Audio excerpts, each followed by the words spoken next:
Saludos, estudiantes, profesores y familiares. Nos volvemos a encontrar hoy para compartir saberes de la matemática relacionados con el programa de estudio de octavo grado. Recuerda que antes de comenzar debemos tener nuestro libro de texto encima de la mesa con una libreta para tomar anotaciones referentes a las orientaciones que aparecen en nuestras diapos. Recuerda, no es necesario copiar todo lo que aparece en las diapos, solo aquella información donde usted puede encontrar en el libro de texto todo lo referido que hoy le explicamos. ¿Cuál es el tema de hoy? ¿Cómo no? Enseguida se los digo. Hoy nos vamos a dedicar a la resolución de problemas que conducen a ecuaciones lineales.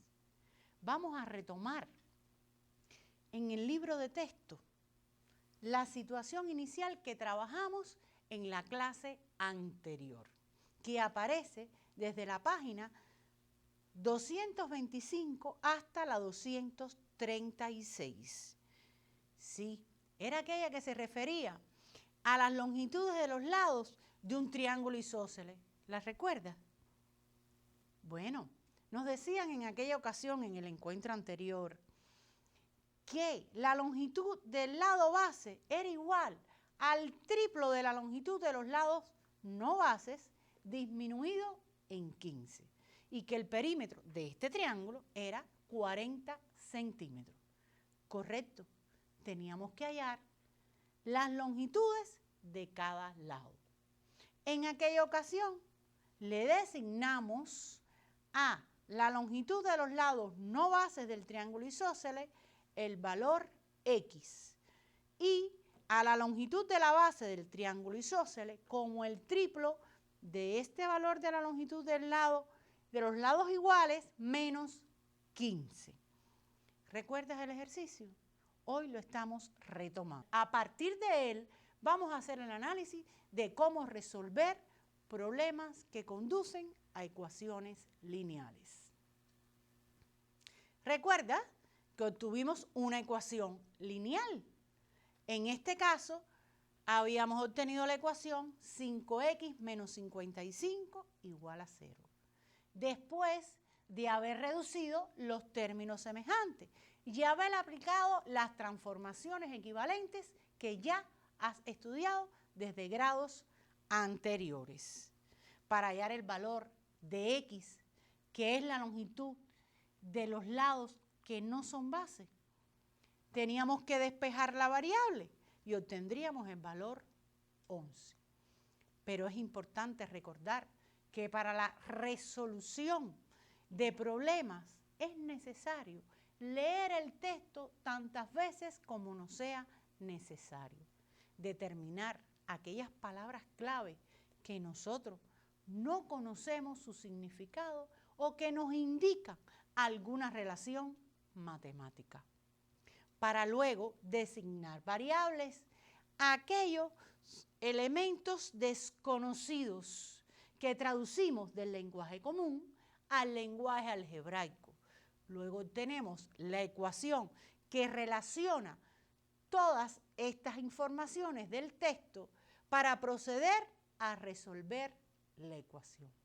Pero no puedes olvidar que después que resuelves la ecuación hay que comprobar en el texto con los resultados que se obtienen del tratamiento de la ecuación, del procedimiento de resolución de una ecuación.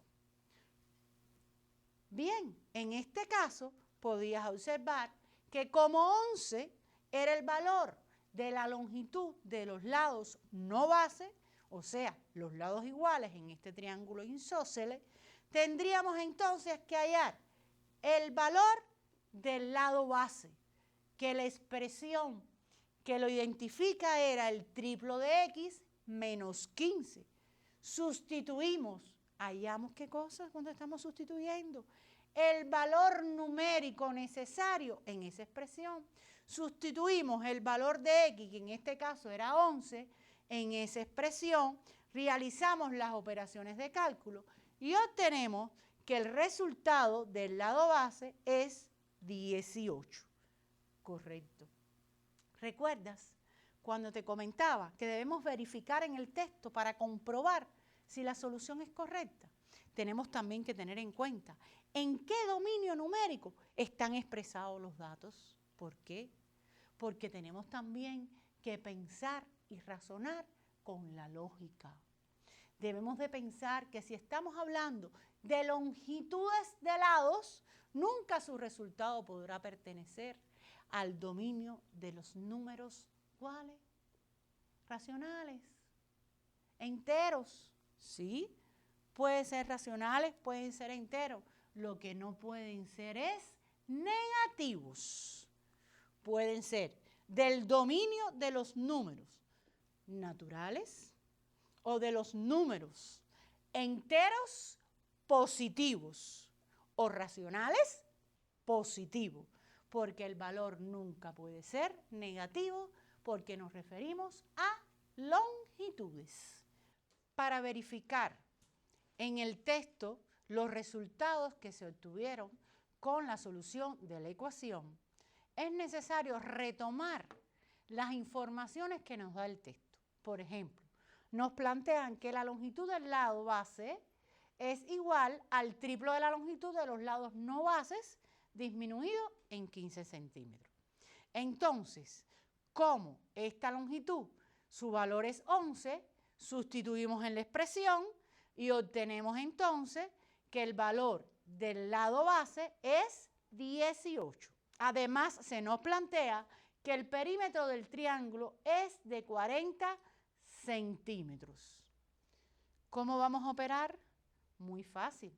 Vamos entonces a sustituir en la expresión que relaciona el perímetro, que en este caso sería la adición de los lados no bases más la expresión que relaciona el lado base para obtener 40.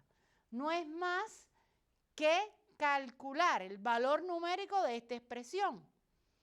Es sustituir 11 centímetros en el valor de X y luego comprobar que este resultado nos da 40, como nos informa el texto del ejercicio. Efectivamente, nos da 40 centímetros, porque 11 centímetros más 11 centímetros más 18 centímetros, su valor es 40 centímetros. Después de haber verificado en el texto, es el momento de escribir la respuesta del problema. Para responder la respuesta del problema, debemos ir al texto otra vez y buscar qué nos piden. Nos piden la longitud de los lados del triángulo. Por eso nuestra respuesta será que la base del triángulo isósceles tiene una longitud de 18 centímetros y los lados no base de 11 centímetros cada uno. ¿Correcto? Continuamos. En el recuadro del libro de texto, en la página 226, podrás observar el procedimiento que hoy tienes en esta diapositiva, donde plantea cuáles son los pasos lógicos a seguir para resolver un problema. Observa bien, debes leer el texto detenidamente. Fíjate, te estamos diciendo que despacito vayas leyendo el texto, que tengas en cuenta cada signo de puntuación. Cada signo de puntuación te permite conocer la idea central y entonces traducir esa idea al lenguaje de las variables. Siempre teniendo en cuenta el significado de aquellas palabras clave que aún tienes dificultad. Recuerda que las puedes buscar en un diccionario, su significado, y de esta manera te va a permitir conocer qué significa, cómo se expresa y cómo lo vas a traducir. Luego, debes plantear la ecuación. ¿Cómo plantear la ecuación? Tienes que tener en cuenta las relaciones que te plantea el texto de acuerdo a la información que él te está ofreciendo. Debes resolver la ecuación que ya obtuviste. ¿Cómo? Aplicando todas las transformaciones equivalentes que has estudiado, teniendo en cuenta la reducción de términos semejantes, la transposición para un miembro u otro de los diferentes términos, teniendo en cuenta el despeje de la variable para obtener un resultado final.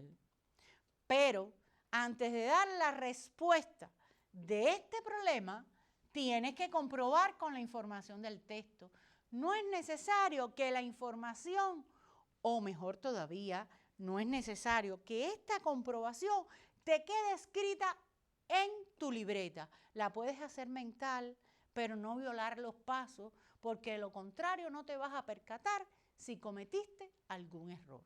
Y para dar la respuesta, vuelve a remitirte al texto y lee qué te piden, qué te están preguntando, qué debes obtener para dar una respuesta completa. Esta es la manera de poder resolver un problema. ¿Ves lo importante que es tener en cuenta todo el conocimiento que has ido adquiriendo durante este curso y sobre todo en esta unidad referida al trabajo con las variables? Entonces, vamos a ver un ejemplo, que en este caso es el 6, que aparece en la página 226, que la suma de los dos números es 38 y la diferencia de sus cuadrados es 532. Por tanto, si hay una diferencia, existe un número mayor y un número menor. ¿Quién será mayor? ¿Quién será el menor? Una relación depende de la otra. La primera relación se refiere a la suma de dos números, que es 38. Por tanto, pudiera decir que el número menor es X, un número desconocido, mientras el otro es 38 menos X. De esta manera vas a poder obtener la primera condición. Pero la segunda nos refiere a que la diferencia de sus cuadrados es 532. ¿Cómo expresar el cuadrado de estos números? Si ya habíamos definido que el primer número es X y el segundo es 38 menos X, debemos calcular el cuadrado de estos números para expresar entonces X al cuadrado y 38 menos X al cuadrado. Observa que el segundo número está expresado como un binomio al cuadrado. Si nos dicen que la diferencia entre sus cuadrados es 532, la ecuación que vamos a obtener es la que expresa que el cuadrado del primero menos el cuadrado del segundo número, su sustracción será 532. Entonces, la ecuación sería X al cuadrado menos el binomio 38 menos X elevado al cuadrado igual a 532, porque es una diferencia. Para resolver esta ecuación, basta con aplicar las operaciones con polinomio que ya has estudiado. En este caso, como es un binomio al cuadrado, se descompone en el producto de dos binomios, o sea, el producto del binomio por él mismo. Y cuando usted efectúa todas las operaciones correspondientes que ya estudiaste en encuentros anteriores, vas a poder al final reducir los términos semejantes para despejar la variable y obtener el valor de la misma. Observa que en este caso nos dio 26, pero 26 sería el valor de uno de los números. Para determinar el valor del otro número tendríamos que sustituir en la expresión que relaciona al otro número, o sea, en 38 menos X. Quiere decir que el valor del otro número sería 12. Todo esto lo vas a ver muy bien explicado en tu libro de texto. No es necesario que te detengas en la diapositiva. Solo guíate por los pasos que hoy aparecen en tu libro de texto. Como ya tienes determinado el valor de los dos números, te falta para dar la respuesta, recuerda, comprobar con la información del texto. Ten en cuenta que tienes dos relaciones, una que tiene que ver con la suma y otra con la diferencia de los cuadrados, para luego dar la respuesta del ejercicio. Otro ejemplo es el que aparece en la página 227, o sea, el ejercicio 7 de la página 227. En ella se refiere a un huerto que está dedicado a la siembra de vegetales, que tiene una forma rectangular, donde tiene 5 centímetros más de largo que de ancho. Y se quiere, para la próxima cosecha, aumentar la producción de vegetales. Para ello, es necesario ampliar las dimensiones del terreno.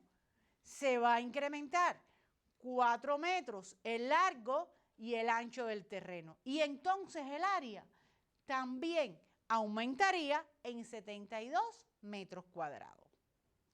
¿Cuáles serían entonces las dimensiones del huerto en la próxima cosecha?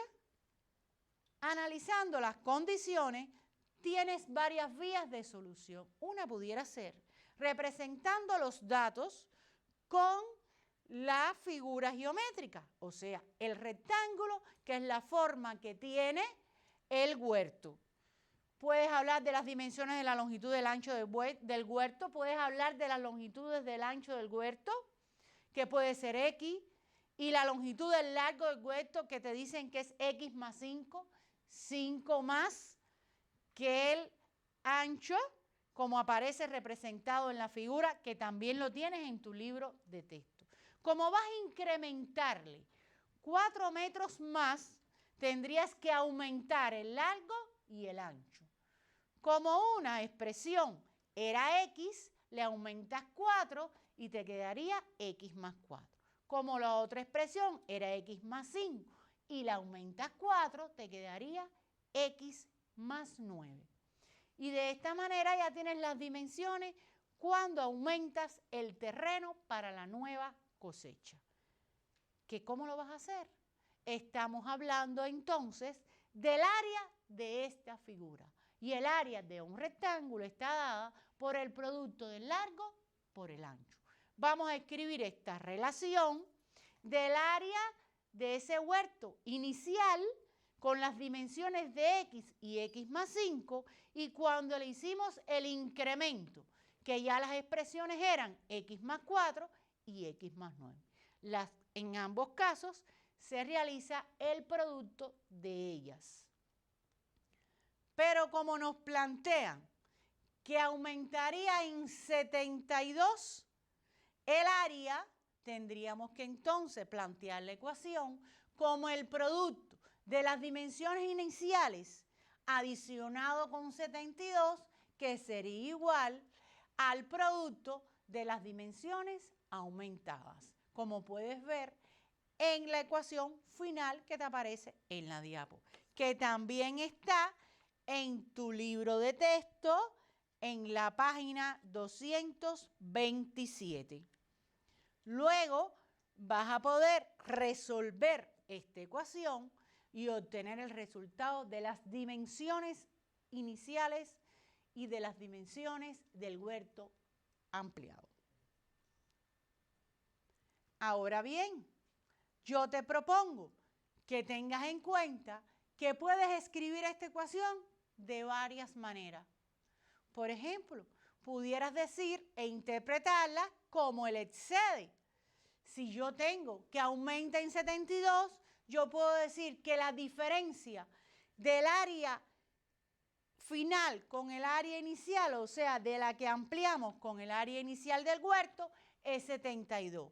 O que el área final va a ser igual al área inicial más 72. Por eso es que puedes observar que existen 3 posibilidades de ecuaciones. En tu libro de texto también aparecen en la página 228. Otra vía de solución está dada a través de la representación de los datos en una tabla. Esta te va a permitir organizar los datos e interpretar la solución. Pero es importante que analices el ejemplo 8 que está en la página 229. Muy significativo este. Tiene que ver, en este caso, con cierta colección de ejercicios que resuelve un estudiante. Y en ella se plantea cuántas se resolvieron el primer día, cuántas el segundo y cuántas el tercer día. Y es una relación que depende de la otra. Pero en ella tienes que analizar el resto y el tanto por ciento. Observa que estamos hablando del resto y el resto indica la cantidad total menos la que ya utilizaste y el tanto por ciento es una relación entre él y el 100%.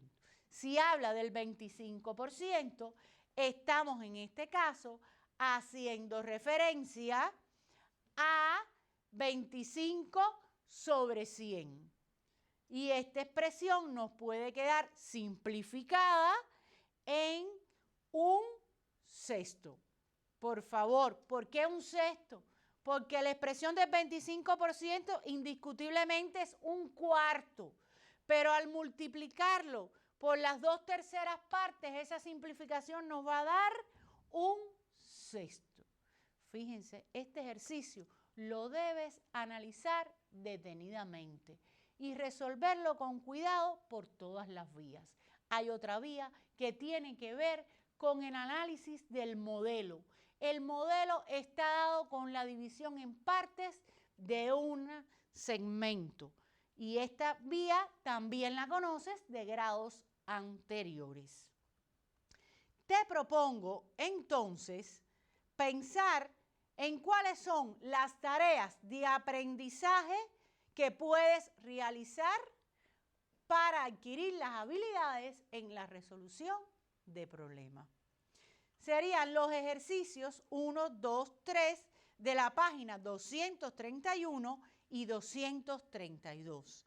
Y los ejercicios del 4 al 29 de la página de la 232 a la 235. Vuelvo a insistir, no es necesario resolverlos todos y menos un solo día. Tienes toda la semana para ello. Despacio, recuerda que al final de este capítulo aparecen las respuestas de estos ejercicios y puedes comprobar si tu resolución es correcta. Es la única manera de probar que has adquirido la habilidad. No olvides algo importante, mantenerte en la casa y cuidarte, lavarte las manos muchas veces al día para no adquirir el virus y sobre todo protegernos todos. Yo te propongo entonces que te esfuerces y realices las actividades propuestas. Utiliza también los ejercicios de Cubeduca. El portal Cubeduca es importante, también tiene ejercicios relacionados con la resolución de problemas que conducen a ecuaciones lineales. Tienes ejercicios interactivos y tareas que puedes resolver. Entonces, nos parece que con estos 3 encuentros has podido adquirir habilidades relacionadas con el conocimiento matemático. Por eso, queremos que todos estemos percatándonos de lo importante que es la aplicación de la matemática a la vida y resolvamos los ejercicios con entusiasmo, con dedicación, despacio y con limpieza. Te propongo entonces que trates de resolverlos todos y nos esperamos en un próximo encuentro.